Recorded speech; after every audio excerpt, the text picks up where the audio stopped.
Welcome to the Hobby to Hustle podcast. I'm Gemma. And I'm Candace.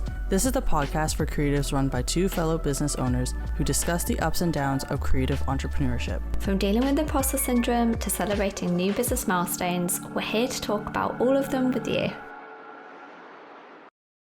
Hi everyone, welcome to episode 2 of the Hobby to Hustle podcast. My name is Gemma and I am with Candace today. We are talking about a very fun topic and that is dealing with all the negative things in business.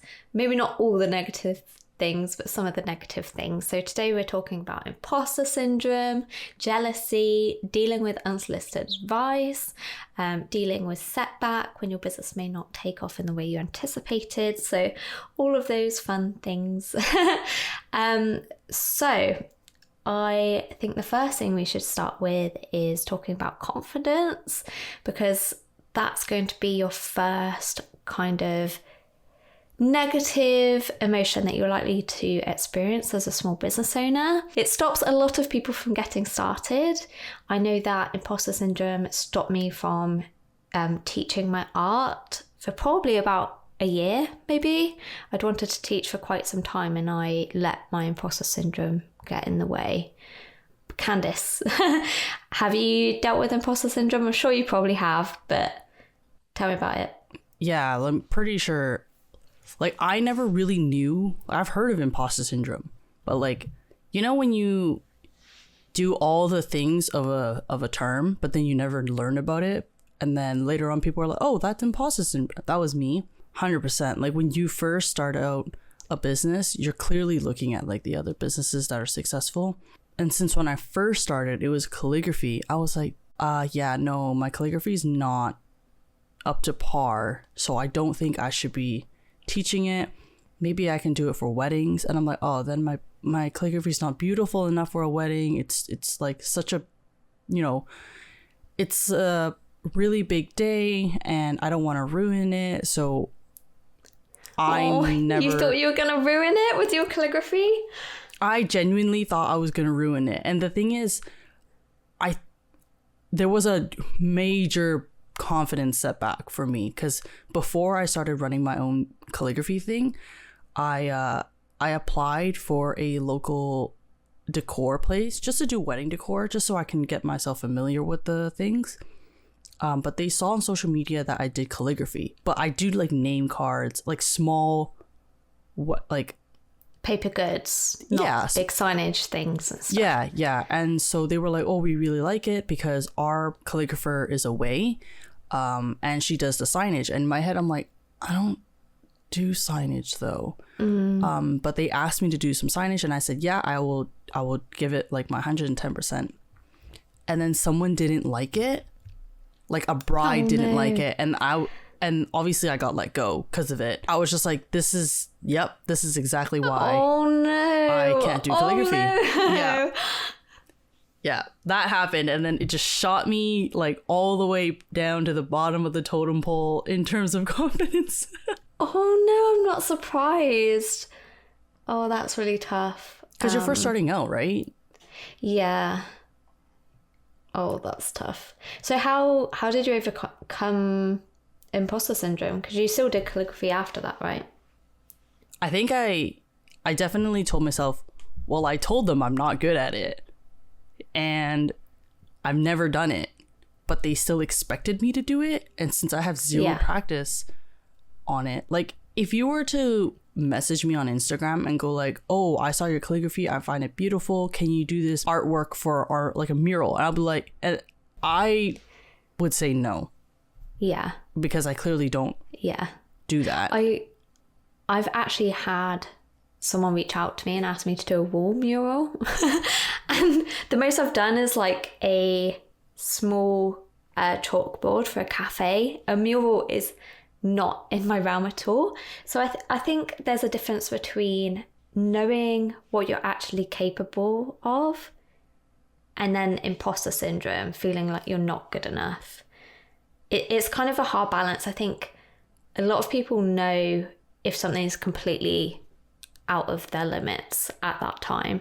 Because I think you do have to go through stages of practicing and learning new skills to be able to do something. But sometimes jumping in is a good way to get familiar with how to do something.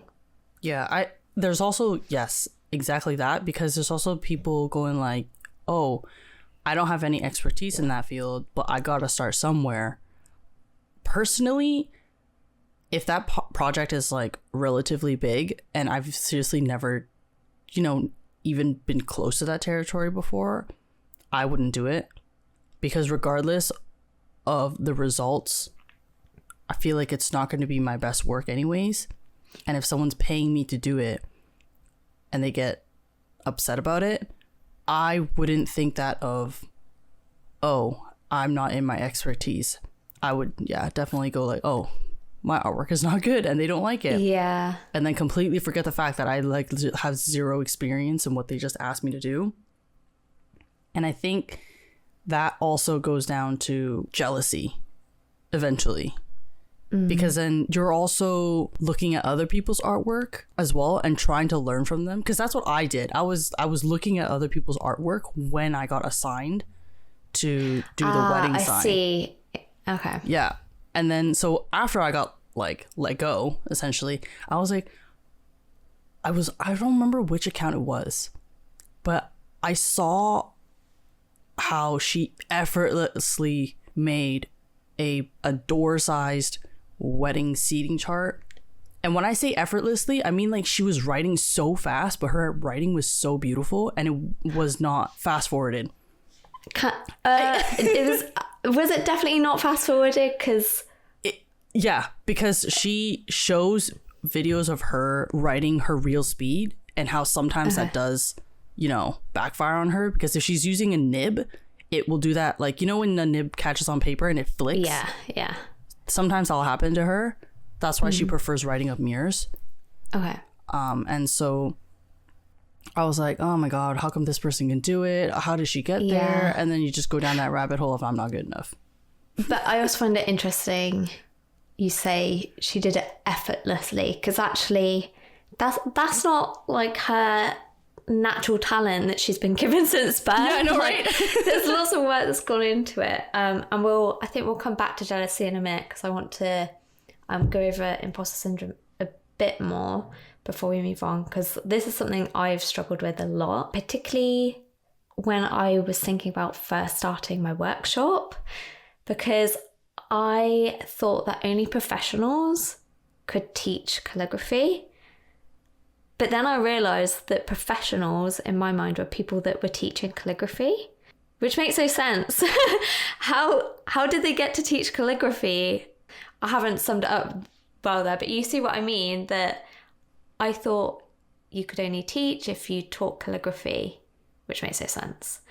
And I kind of had this moment where I'm like, that is such a dumb concept that I've made up in my mind, to feel that I can't be a professional because I've not taught calligraphy before. Why am I stopping myself from starting? And I realised it's this concept of imposter syndrome. So I thought, right, I'm just going to book a date in the diary to teach a workshop and work everything else out later. And I've done this a lot in my business. And then I felt imposter syndrome about contacting venues. I thought they would reject me to say, who do you think you are contacting us? Like, you're clearly not a recognizable business. Why would you how dare you? Which is so irrational. It's not a rational thought to have, but that's imposter syndrome. Like, these negative thoughts creep up on you. And I remember the morning of the workshop, just like this pit in my stomach that everything was going to go wrong. I would have spent months prepping for it. I get there and then people realize I have no idea what I'm doing. And they demand refunds and they complain and they leave 0-star reviews on Facebook if that's possible. And none of that happened. It went really well. But imposter syndrome really is hard to deal with when it comes up and it stops you from getting started in the first place.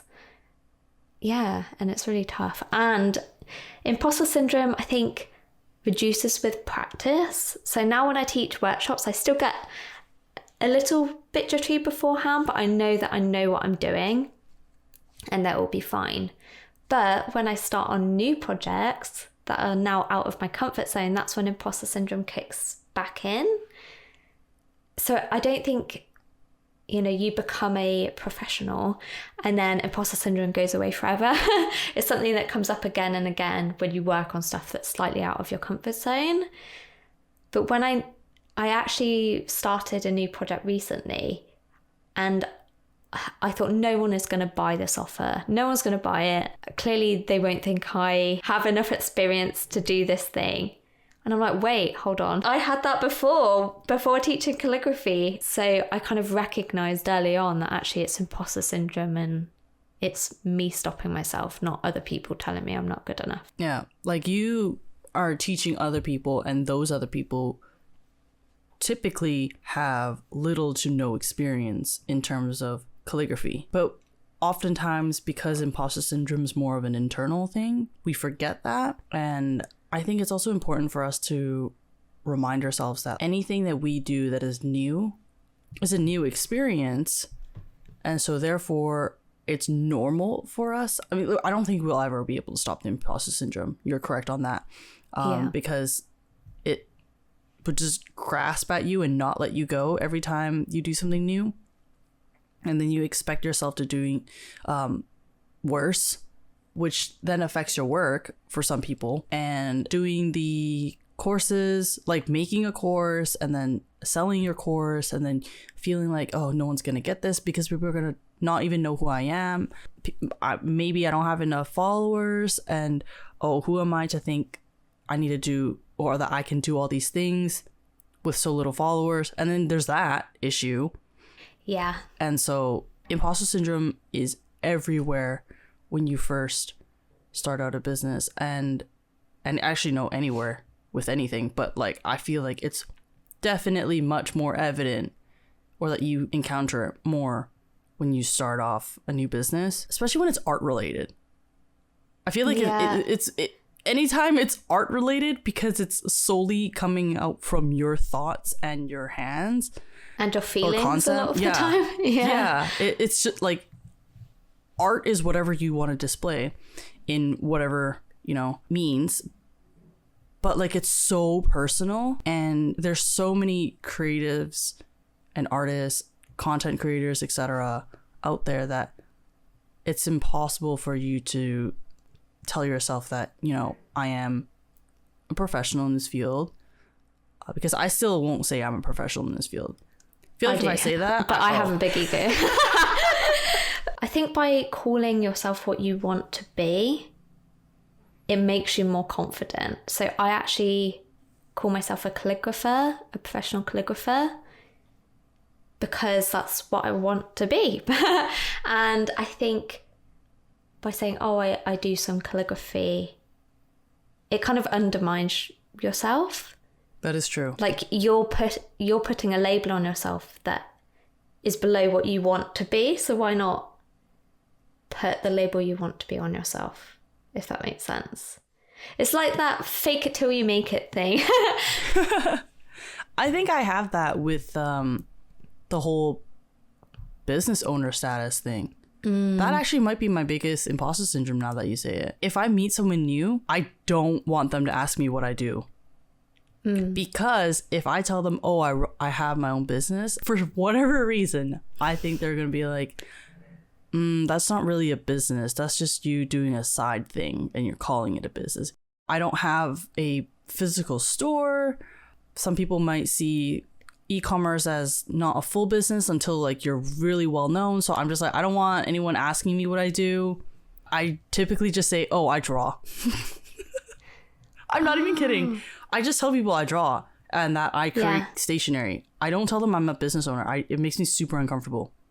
It's funny you say that, because I'm like, no, you are a business owner. Yeah, I know, right? But I wouldn't label myself as an artist. I would call myself a calligrapher, but I don't feel like an artist, which is something I've put on myself. Like that's my imposter syndrome that comes through.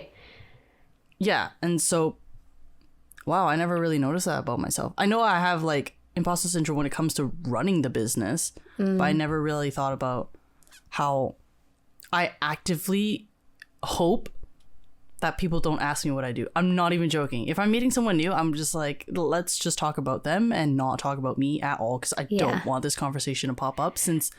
Although I feel like you don't want conversations, period. Like, as an introvert, I can't imagine you going to many events where you'd have to tell people about yourself. That is true. It's only events where, I guess, work events, not for my work, but if I'm like going with William to his work events or anything like that, and they go like, oh, William would be like, oh, this is my wife Candace, and like, oh, hi. You know, like that typical, what do you do? And you're just like, Some people really like to tell people what they do. For me, I'm at that, I don't want them to tell them. I don't want to tell them I have a business. It's going to make me so uncomfortable because I'm going to have to talk about what I do. And I'm going to, if they look me up, they're going to be like, this person's a fake. Like, oh no. Oh. I'm still, I think I genuinely don't think I can get over that until I tell more people that I am a business owner, though. Yeah. That would mean I have to go out more, though.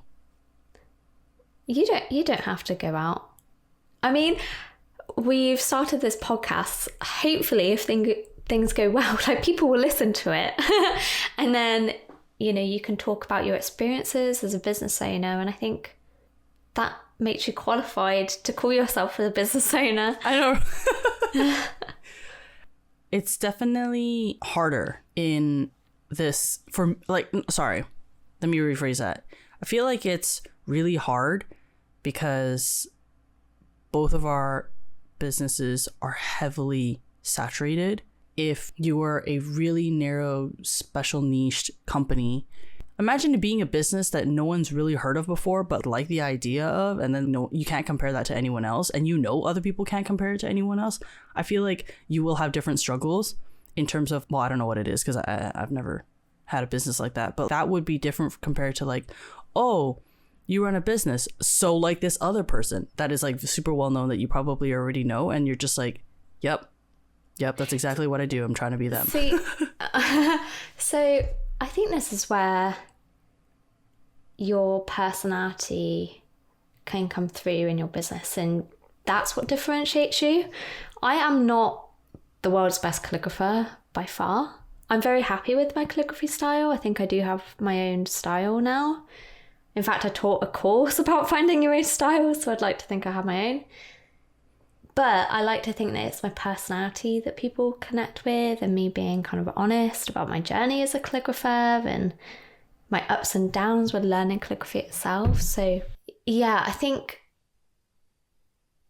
all calligraphy, or a lot of calligraphy, can look the same, but you have to show the face behind the business.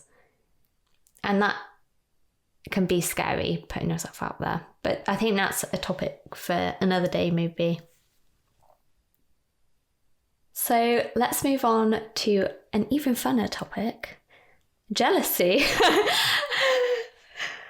And I'm going to start by talking about a bugbear of mine, something that's kind of annoyed me in the past.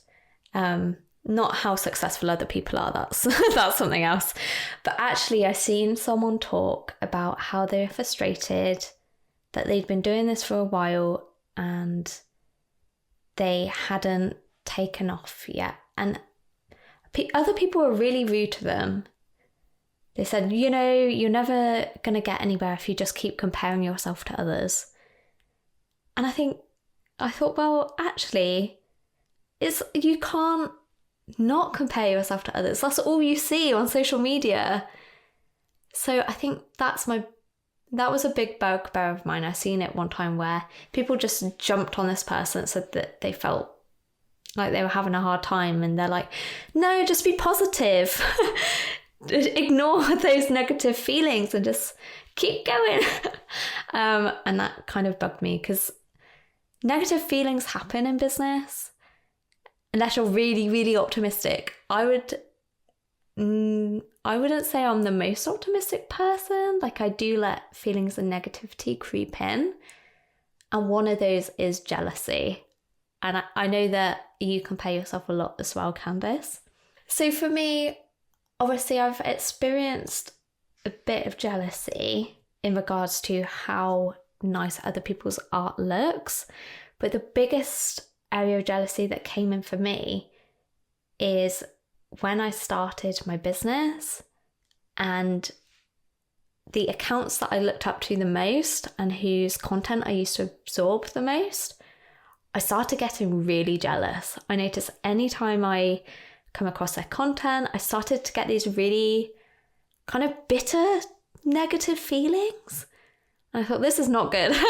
I do not want to be running my business in a state of feeling jealous and feeling like I'm not good enough. So that's something I have dealt with personally is jealousy. And something that I found really helpful is actually unfollowing people that you admire if you find that those feelings of jealousy and negativity are coming out. How about you, Candace? I know from speaking to you that you have experienced some jealousy. Did you want to talk about that? Yeah, it's bad. It's so bad. You already know. Like, I even have William actively making sure that my screen is not, doing some comparing. Oh yeah, it's bad, and that it's been an issue of mine since like the very beginning. To the point where you're like, Candace, you're not even comparing yourself to a small business anymore. That's like a whole empire that you're comparing yourself to. No, like seeing them on social media, and I remember there was this, I'm not going to put any names, obviously. I remember the person that I really looked up to, they mentioned how they achieved something really big, and they were saying how like, oh, it's really nice that you guys, notice all of this. And even though if I don't put that much content up regularly and blah, blah, blah. And that just made me kind of go like, so you're telling me that she got all this stuff because of inconsistent content? But what? Like, Yeah. I remember getting so mad at just like myself and the situation, and Yeah. I was just like, how is this possible that this person is saying that they're posting inconsistently and still getting a lot of followers and all this stuff is happening, and I'm just like, I'm about to lose my mind because I'm here trying so hard and I'm not at her level or whatever, and it's just, this is bad. So I had to unfollow them and kind of go, well, I mean, you told me to unfollow them, and it took me a lot of some part of me was like, I don't know, I want to see what they keep but that was bad. It was not good for my mental at all.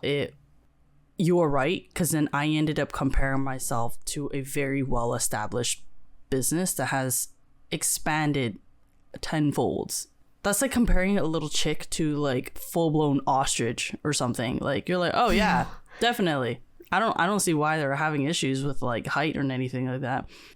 Not only seeing their artwork, but Instagram content is well planned out, at least in my perspective. Like, I'm like, oh, look, it has a theme. It's so nice. I can see why people follow them all the time and blah, blah, blah. And I'm just like, because it's so consistent. Whereas I'm just posting whatever I want. That's not working out. Maybe I should do it that way. And it doesn't work out for me. And then I get bitter about it. And I'm just, it's non-stop social media jealousy. Oh, there's also the whole how you feel left out without even participating. And what I mean... Yeah. I relate. I'll maybe get on to my point in a minute. I'll let you continue. It's the seeing other people that are, doing one thing and you're not participating in it, but then you see like multiple accounts participating in the event, for example, like Expo and stuff like that. So that's something I was gonna say, yeah. is seeing groups of people participate in stuff, and I want to be part of the club. Yeah. Can they just like magically find my account and invite me without me having to do work to be recognized? Right, and you're just like, I want to be part of it, but I don't want to like mention it because I'm so shy or whatever, and I'm just like, this is really dumb of me to think, but it's still there. But something I also realize is that the group of people that I look up to are kind of like OG creatives in my mind. Like, they've been around for a while. But, I have loads of creative friends that I really like and get on with. Why am I striving to be part of a group? It's like, thinking back to secondary school or high school. I don't know, maybe you were popular, Candace. I wasn't. I wasn't. And you kind of want to be recognized as someone with more social status in school. But yeah, so I guess it takes us back to school and wanting to be part of the cool kids club. Yeah. Yeah, so I find that funny that you brought that up. It's hard for introverts to want to network as well. And then to not network means we miss out on some opportunities, but to network means we're kind of in our uncomfortable zone. But if we don't network and we see the events that occur around us and we see people, doing new things together, it just makes you kind of feel like, I kind of want to participate in that, but I'm also very shy. But if I don't go, I feel left out. For me, at least, you become jealous of their personality. Yeah. That's me. I do understand that as well. I think it's not something that's actually talked about a lot. I think it's hard to admit that you feel really jealous of people at times. But I think it's probably something a lot of people do feel. And I remember watching an interview with someone I admire who said that she feels jealous of other people. Like, she'll see that someone got a job that she felt that she could do, and she'd be like, oh, I'm sad I didn't get that job. And actually, it isn't just us small timers. It's big fish as well that can experience that. So I think on this jealousy front as well, it's not just about being invited to things, it's about, the business itself, which you've touched upon slightly. And I think a big way to sometimes overcome this is to befriend people. So an example I have is, I don't want to get too specific, but they launched something at the same time as me, and then they sold out within a week, and I had crickets, which led to imposter syndrome big time, and also jealousy. Like, it did make me feel jealous. I thought, what have I done differently? I've worked really hard and nothing's happened.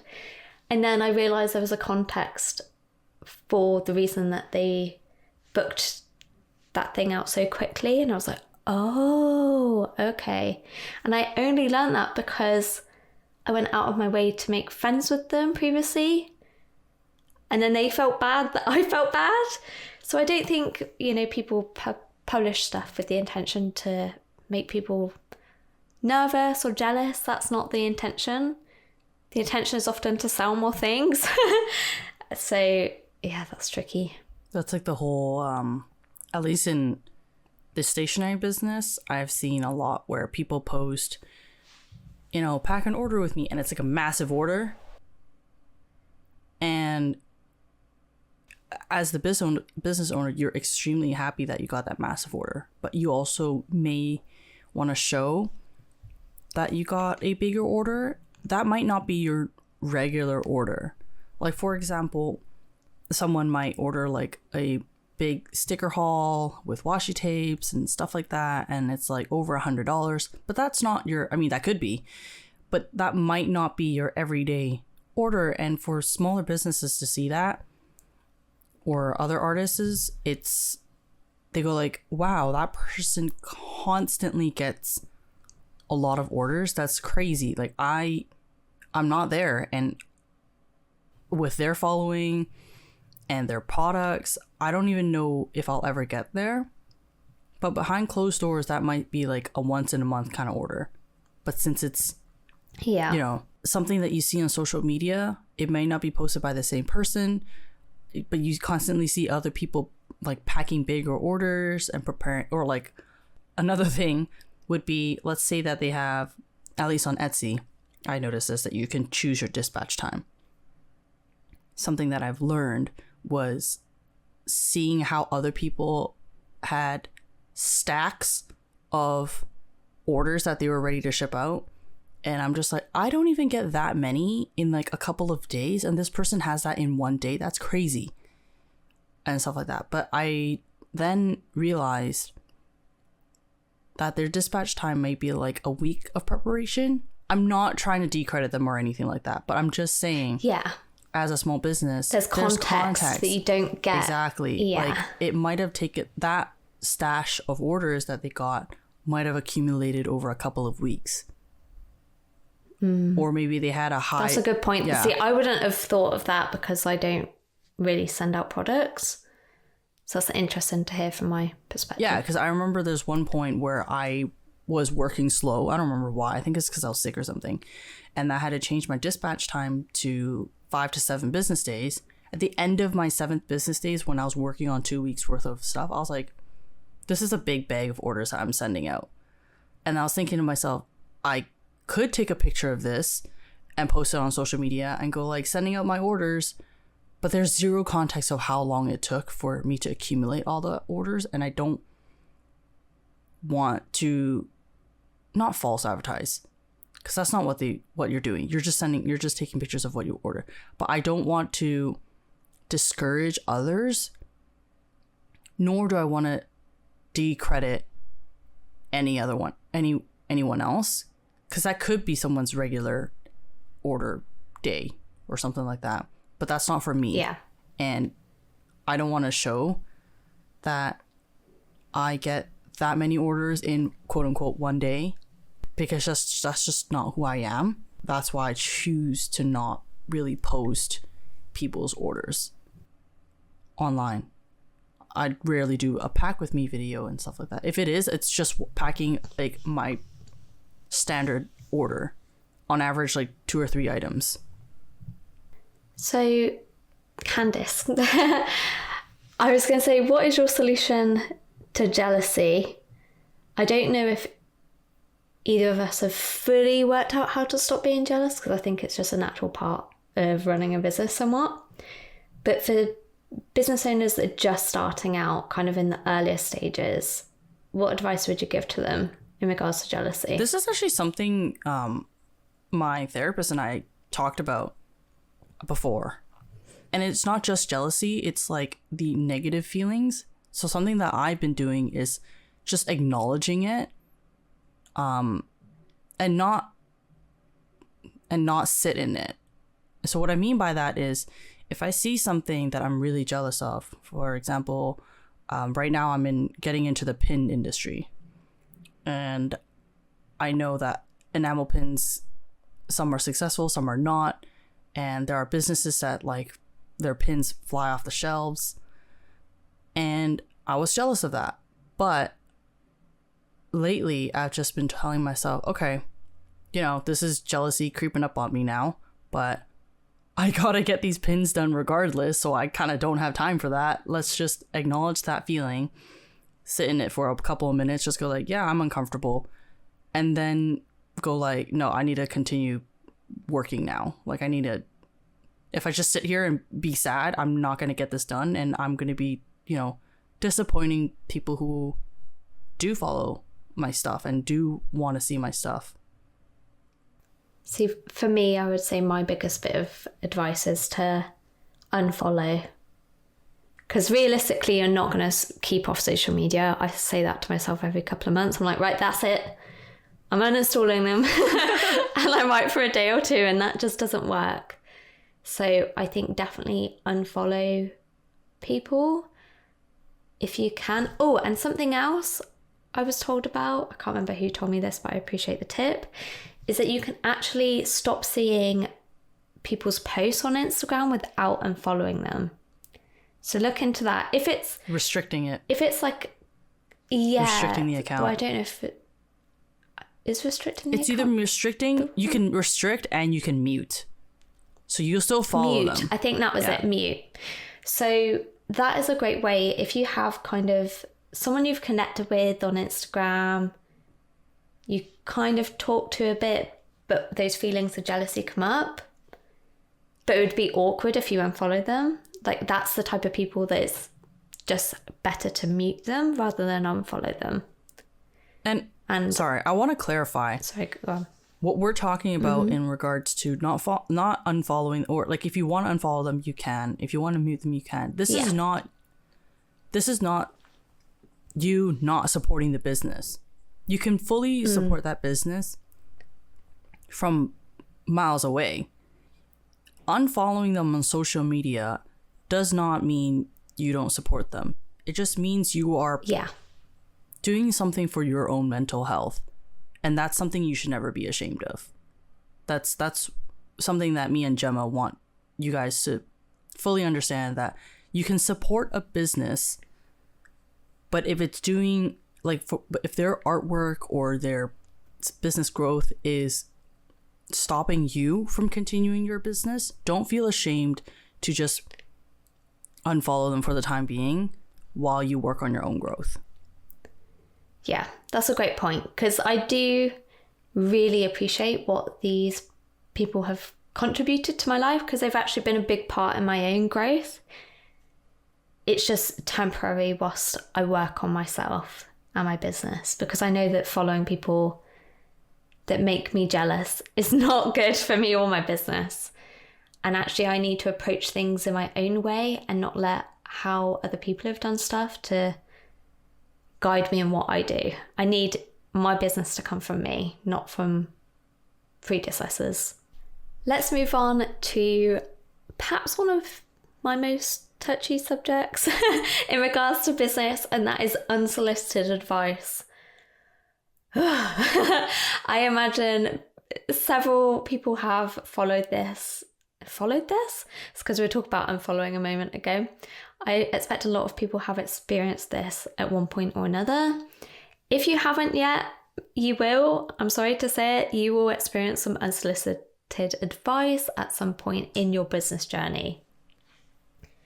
And for those that are unfamiliar with this phrase, it's when people try to give you feedback that you didn't ask for.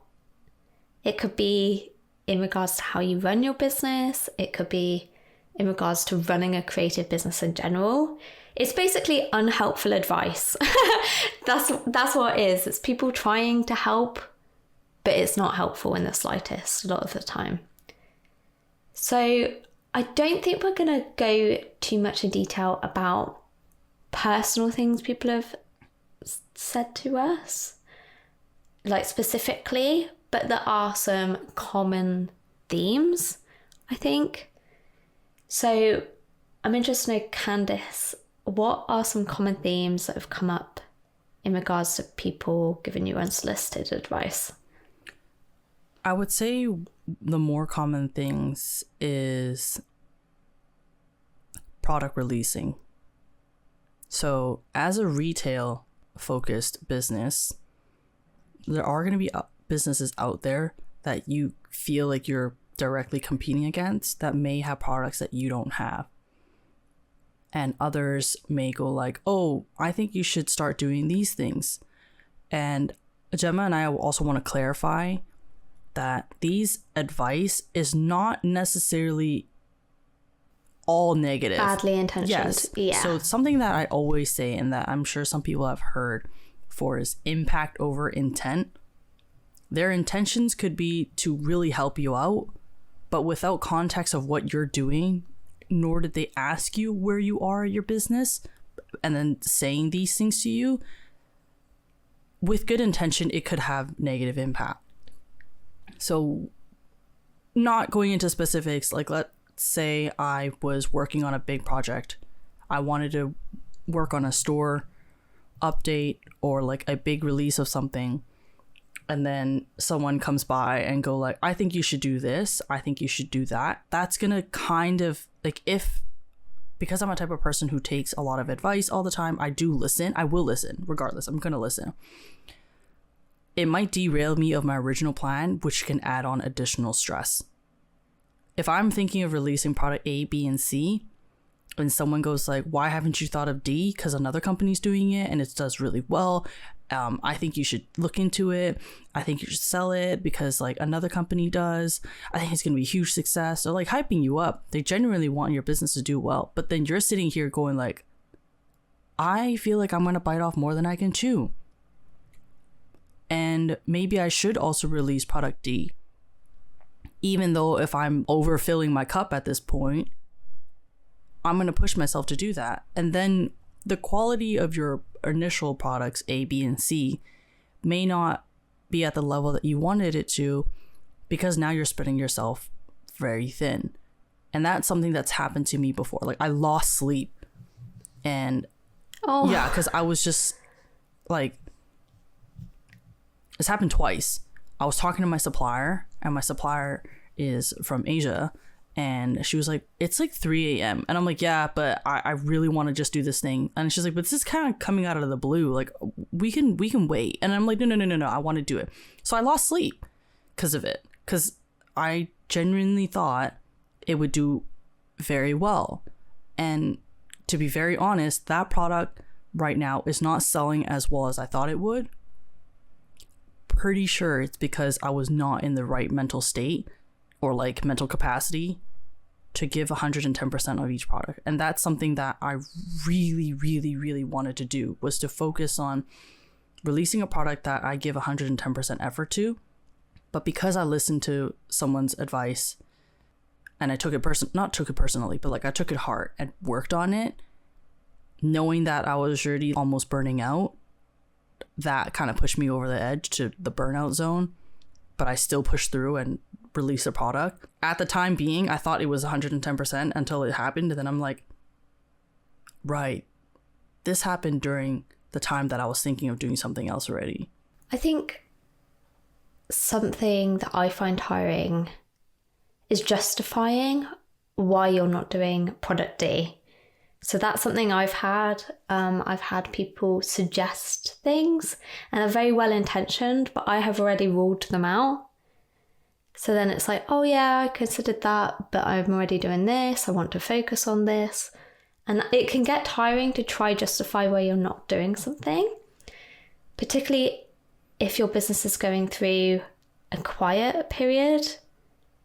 And then you feel defensive. I think that's a big part of receiving unsolicited advice, is that you start to get defensive about your business. And I still do not like talking to people other than creative business owners about my business, because I just feel like they're going to judge me. They're going to give me unsolicited advice. So I just try to avoid the conversation altogether. And that can be really challenging to work through. It's really hard to get out of that habit. I don't know if you found that habit, Candace, whether you avoid talking about business with like friends and family. Even my boyfriend, who I'm closest to, I feel defensive, which is really bad, because I'd love to be able to talk with him about it and talk through what I plan to do. I keep feeling like I have to justify everything and it has to be successful to prove everyone wrong who said it wasn't going to work out, and that's really tiring. Yeah, it's a little bit different from having a plan and really thinking through that plan, and based on our past, like based on everyone's past, you've gone through experiences before, you have made mistakes and you've learned from them. But the person that's giving you advice, whether they're friends, family, or another business owner, may not know that you've already experienced that and have tried it out. And when you tell them, like when they say you should do this, but you already have a plan written out and you're already like midway through that plan, it can be quite annoying to try to explain to them, and them, you know, not arguing with you, but like really putting their idea onto you and pushing for it. I think that's the hard part. You don't want to seem, like you say, defensive, even though if you feel defensive, but you also don't want to use energy to argue with them, which I think is really tiring. Like if I've done plan A, B, and C before, and like they all had the same issue of something not working out, and someone mentioned it, it's like, I have tried. And they're like, no, but have you really tried? Yes, I have tried. Yeah. So, I think this is why making business friends is so positive. It makes a huge impact to your life as a business owner to make friends with other business owners, because they get it. And, you know, sometimes advice you receive isn't well-intentioned, I don't think, or is said without any tact. at all. And that stings the most. That is the hardest to work through. And to clarify, that's where my defensiveness comes from. Not people trying to give me advice about, oh, you should try this product or try this thing. It's people who have given me advice. I say advice like with quotation marks because it's not advice. It's putting me down, putting my business down. And it makes you defensive. And I know that not everyone experiences this, but for people who do experience this, I want you to know that you're not alone in dealing with crappy opinions. Yeah, it's definitely something that I think you will get better at with experience when you experience more and more people, because the more you grow, the more attention you're going to get.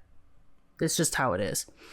That's, I mean, technically what you want anyways, but it doesn't mean all the attention that you get. So publicity, bad publicity, good publicity, it's all just publicity. Eventually you will get those types of people who give you advice, whether or not it is good or bad. You growing as a person will require you to deal with those types of conversations. And my tip for that is to kind of, if you write out a plan and stick with it, that's totally fine. But don't always try to follow everyone's advice. You really have to listen to it, first of all, because you need to listen to it in order for you to, figure out if this is good for you or bad for you, and review your plan with it. See if it will work. If you are entering unknown territory and you think it's going to derail you off your plan or like kind of put you on a tangent of it, then maybe put it aside and then revisit it. You can always revisit something. It's never too late to do anything if it's a minor change. Any major changes, I definitely think you should not just do on your own, like as a whim. That's something that you're going to have to learn how to differentiate good advice, bad advice, neutral advice. Advice is still just going to be advice, right? But then like unsolicited advice is what you're trying to filter out. And that's just going to come with experience. And it also doesn't hurt to bring up that advice with another person. Get a second opinion on it. Like if you are really considering it. So like, let's say, Gemma, I think you should do plan A. And Gemma can go to another business owner. Hey, someone else suggested this. What do you think? It doesn't hurt to ask for a second opinion. Yeah. And I'm a big advocate for trust in your gut. I think we know what aligns with us, what aligns with our personality, what aligns with our future vision of our business.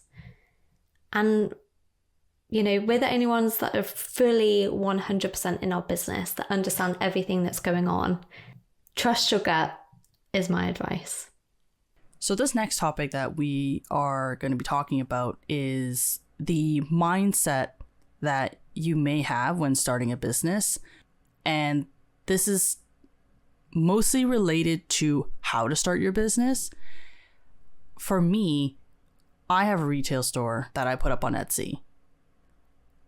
A lot of people will Google how to run a successful Etsy store, how to start off Etsy making a lot of money. And it is so common. Like I can guarantee you, if you look up right now how to open up a successful Etsy store on YouTube, you're guaranteed to see a couple of videos that will say, I made $3,000 on my first week of Etsy. I made $2,000 in 1 month of opening up my Etsy. I watch those videos as well. And those videos are not to discourage you intentionally. And it's not to say that, they didn't make $2,000 or $3,000.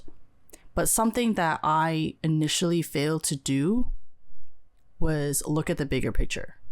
And the bigger picture is that this person who is starting an Etsy store and saying that they made $2,000 on their first week. I'm not talking about like, oh, I've had my Etsy store like a couple of years. I'm talking about when they first opened their Etsy store They already had more than 100,000 followers on all platforms. They started their Etsy with a big following already. And I'm not saying that if you have a lot of followers, you're going to get a lot of Etsy sales. That's not what I'm saying. I'm saying that sometimes things like that will happen, and it is good content for the content creator, right? Like, why would you not click into a video that says I made $3,000 in a month or like $3,000 in a week? But you also have to be a little bit more realistic. If you just started out, you just opened up your business on social media, Facebook, Instagram, Pinterest, you're not going to get you may not get to where they were at right when you open your Etsy store. I would say it's unlikely that you'll get to that point. Not to be a negative person. I know this episode is all about negativity.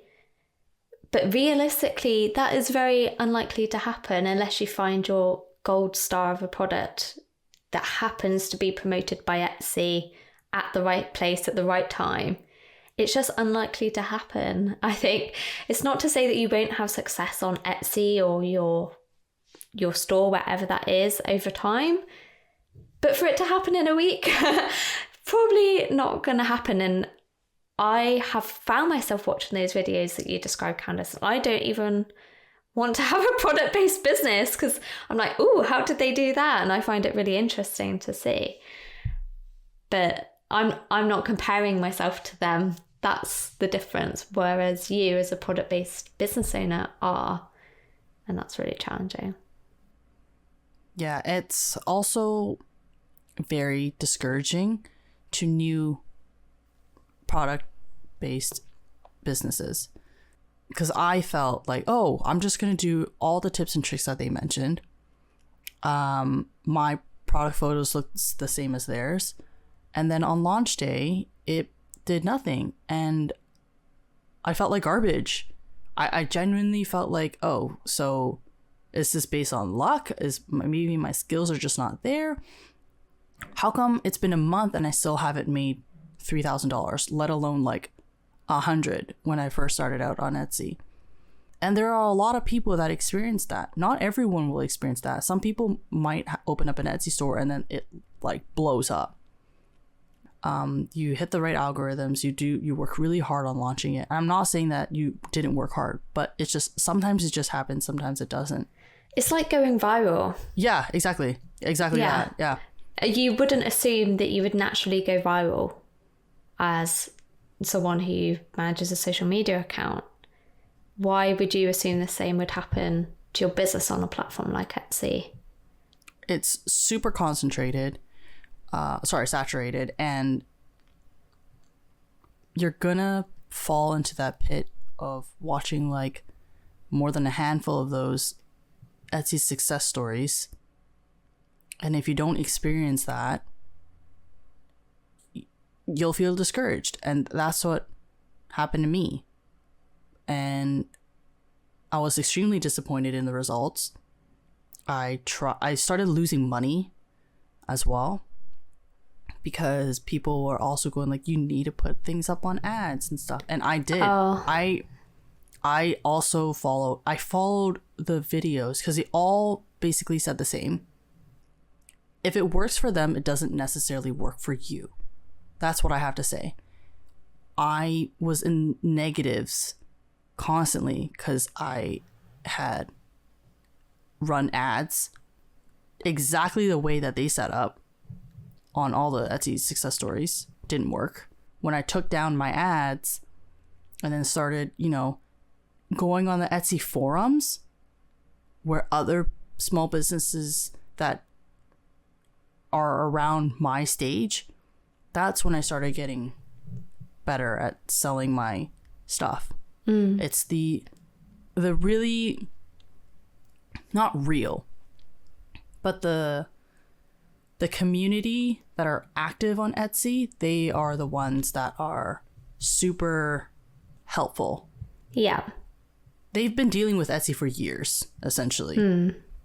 if you were to listen to their advice, they already know what Etsy algorithms like. They are constantly changing. They have run the Etsy for a long time. They know what works. They know what doesn't work. I feel like that is better advice than someone who just said, I launched my Etsy for the first time in 1 month and I earned $6,000. You can too.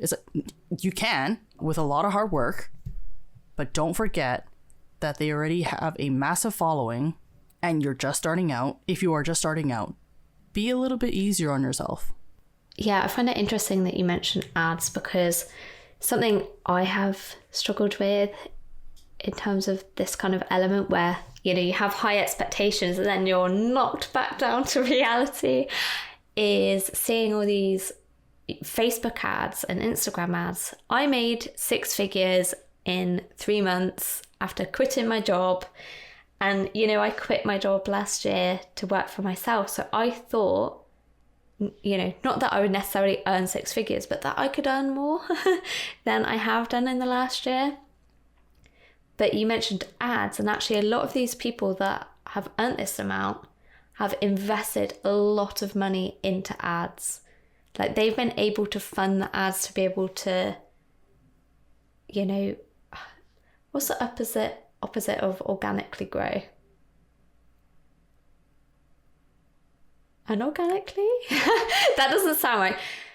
But basically they have paid to grow their businesses, which isn't a bad thing. They've done really well from it. They've been able to get to 6 figures, but they have had to invest a lot of money up front to be able to get to that point. And that's something you don't see a lot of the time. And something else I struggled with as well is there's a couple of people in my industry that I really, really admire that have £1 million businesses or earn £1 million. I know it is possible to earn that much in my field. And I believe that I'm somewhat intelligent. I know I'm hardworking and driven. So surely I will be able to get to a point where I can get close to that.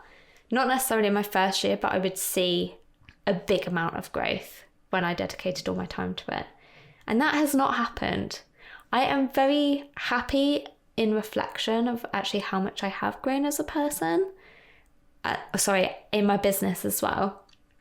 But it's not what I expected at all. And occasionally that hurts my feelings, I guess. Yeah. It's hard to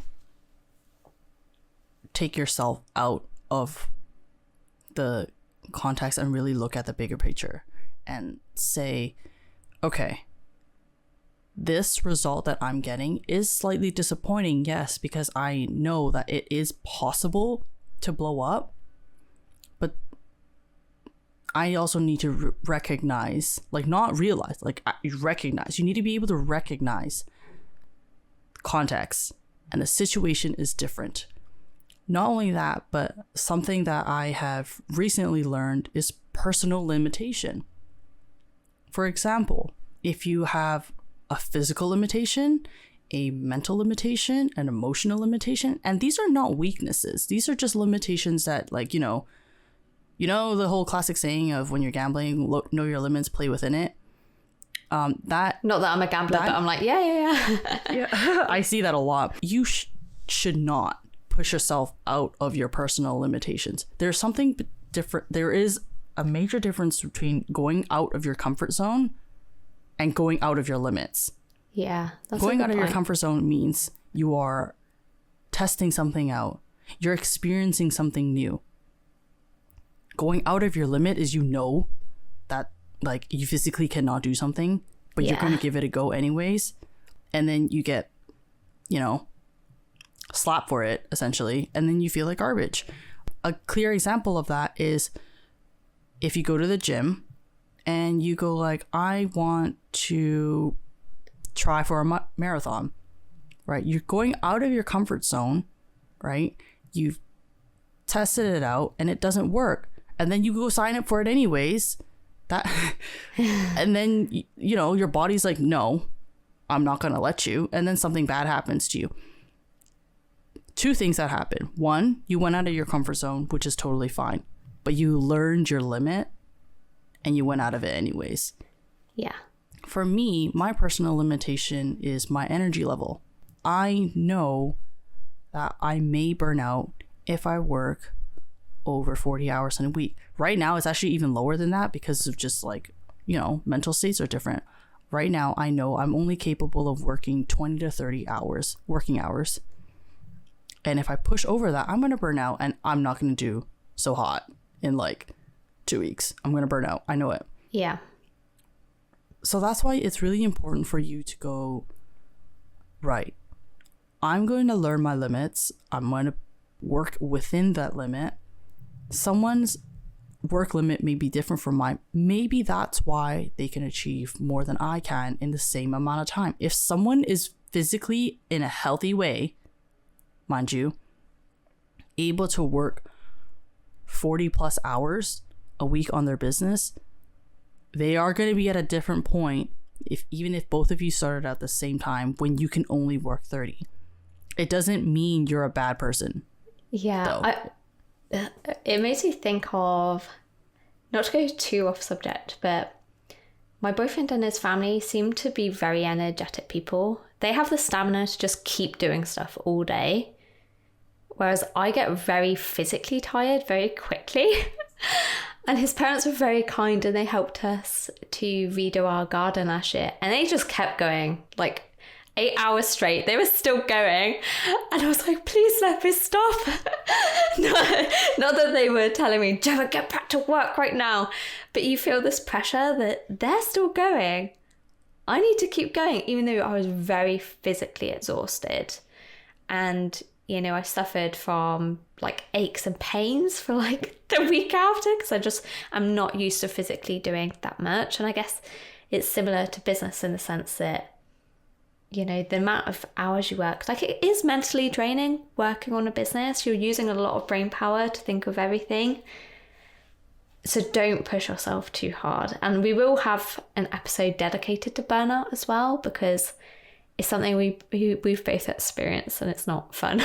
So we'd like to help you avoid that in the future. But yeah, I find it really interesting that you've brought that up, that actually some people just have more energy to keep working on their business kind of for many, many, many hours. But do you even want to work on a business where you're working 60 hours a week? I don't. Yeah, I don't. I definitely do not want to do that. You're right. Some people might want to work on their business 60 hours plus. And that might work for them. But that's just who they are and that's how they can function. And it's important for you to, you know, figure out where you are on that scale. Are you on the lower number of hours or are you on the higher number of hours? You don't need to try to achieve the higher number of hours, because if you, like, let's say, oh, I want to work 60 hours a week, how many of those hours are you actually productive? Because, for example, you know, the whole diamonds are made under pressure. That's what I feel like I am sometimes. If I work 2 hours, for example, I know I can get 4 tasks done, roughly. If you make me, or if I schedule myself to work 8 hours to try to get 6 tasks done, but I like, you know, my productivity dies after 2 hours, I'm not going to get that 6 tasks. And I'm just going to feel like garbage afterwards because I'm like, oh man, I planned to get 6 tasks done, but then I got tired after 2 hours, even knowing that I will get tired after 2 hours. So I just spent 6 hours sitting in my front of my computer lollygagging. And then the next day I'll be like, oh, I worked 8 hours, but I didn't really work 8 hours. You know what I mean? And then every single day going through that, it'll do something to you. And it's not a good thing. Yeah. And then, but you're still comparing, or we're still comparing ourselves to people that have worked excessive amount of hours. I'm not saying that everyone that's successful has worked ridiculous hours, but it could be one of the reasons as well. You have to be smart with the time that you are given, and you have to be smart with the time that you give yourself. For example, I know I can function off of 5 to 6 hours of sleep. William, on the other hand, definitely needs like 8 to 10 hours minimum. Yeah. Yeah, exactly. And so like you already know what your time limits are, and that's, you know, something that you can't change. You can't just go like, I want a new body and I want a new brain. Like no, that Yeah. You know what I mean? That's why figure out what your limits are. If you want to start off your Squarespace, if you want to start off your Shopify, your Etsy, e-commerce, or just a physical retail store, like going to craft markets and stuff like that for the, you know, product creatives out there, figure out your hours first. Yeah. Because while someone works 8, you might only be able to work 6, and don't force yourself.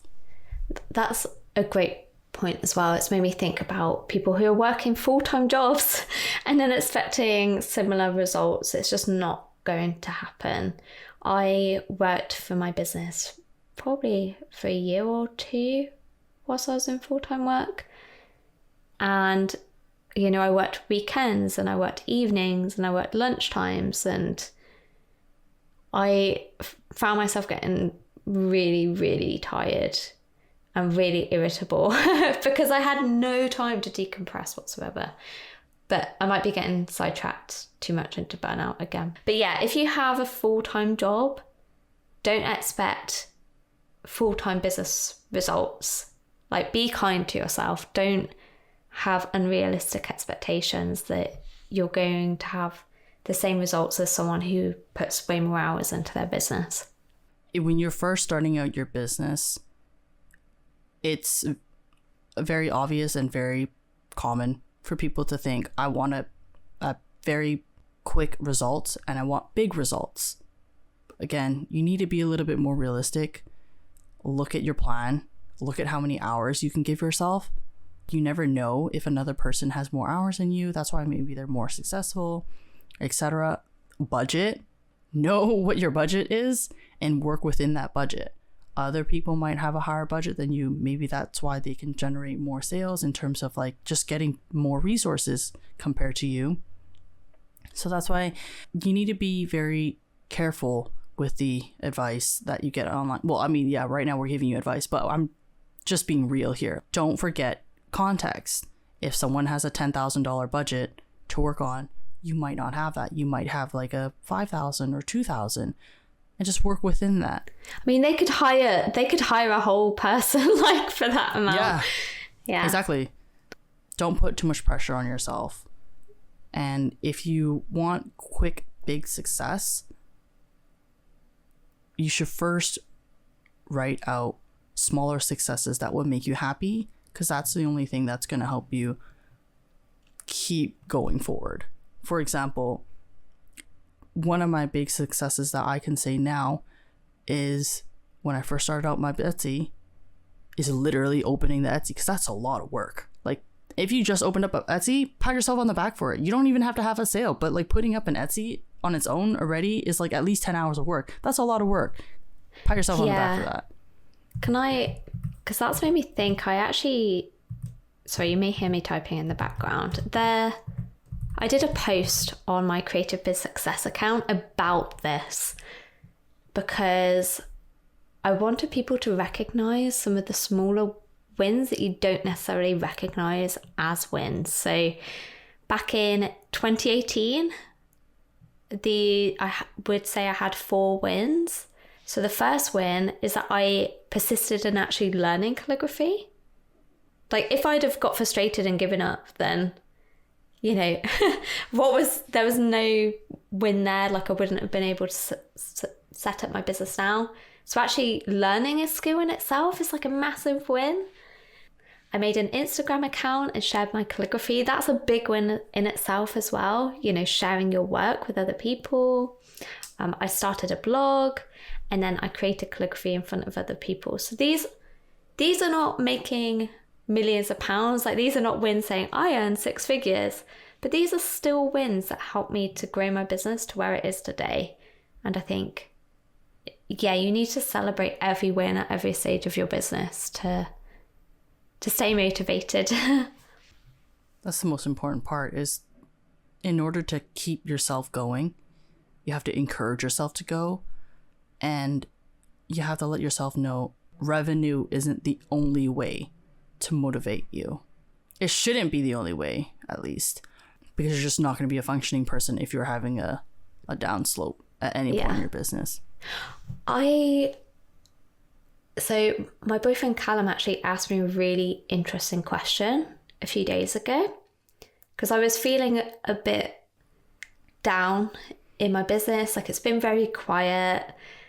It's just that time of year and, you know, cost of living and things. And he asked me, he said, Gemma, would you want to be a full-time calligrapher if you're on minimum wage for the rest of your life? And I instantly say, yeah. Like, I would. Like, for me, I would much rather do something I love, even if it meant that I, you know, was on minimum wage. That sounds bad, like, even if I was on minimum wage. That's not what I mean. What I mean is, I would be happy with minimum income if it meant I could do something I love. And I think I lose sight of that sometimes when I'm in my business, thinking, oh, how much can I earn? I want to be rich. When actually I would or should be happy with just being able to do this. You know, I spent, you know, I quit my full-time job. Like, I'm able to work on my business so much more now.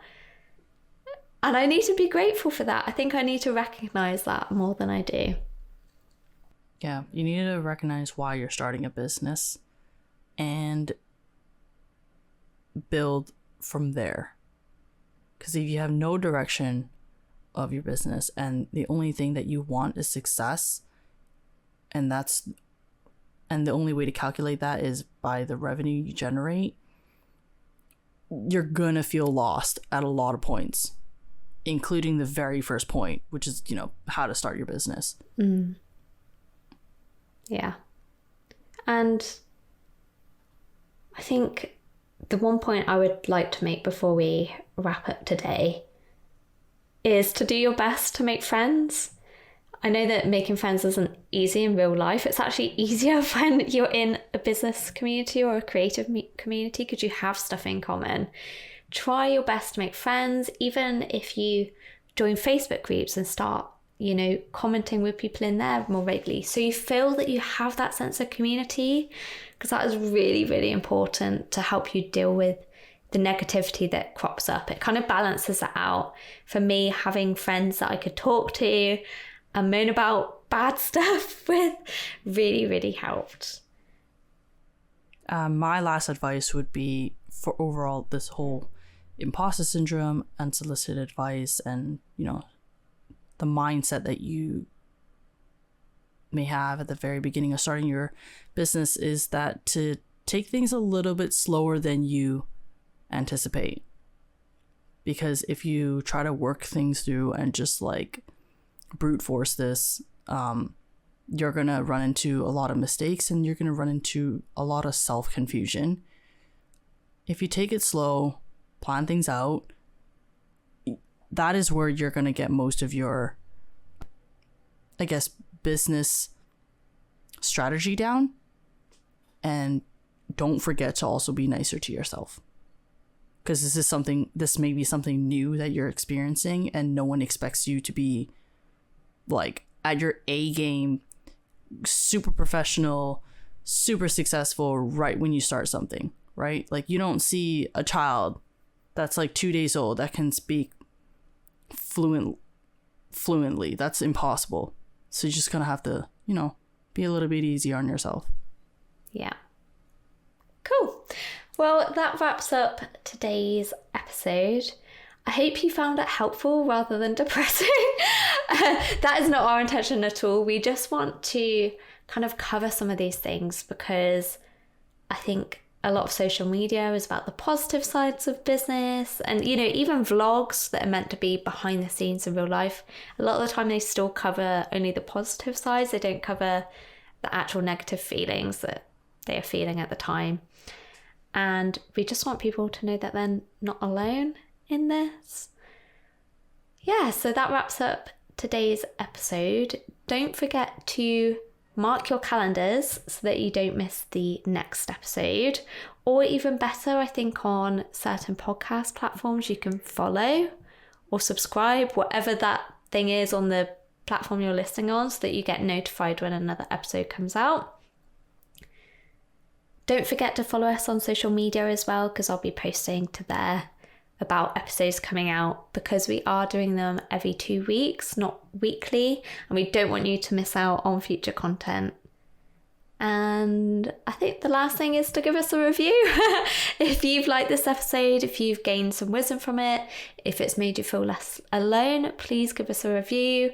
We're a brand new podcast, so that would be really appreciated. And thank you for listening. Bye. Thank you, everyone.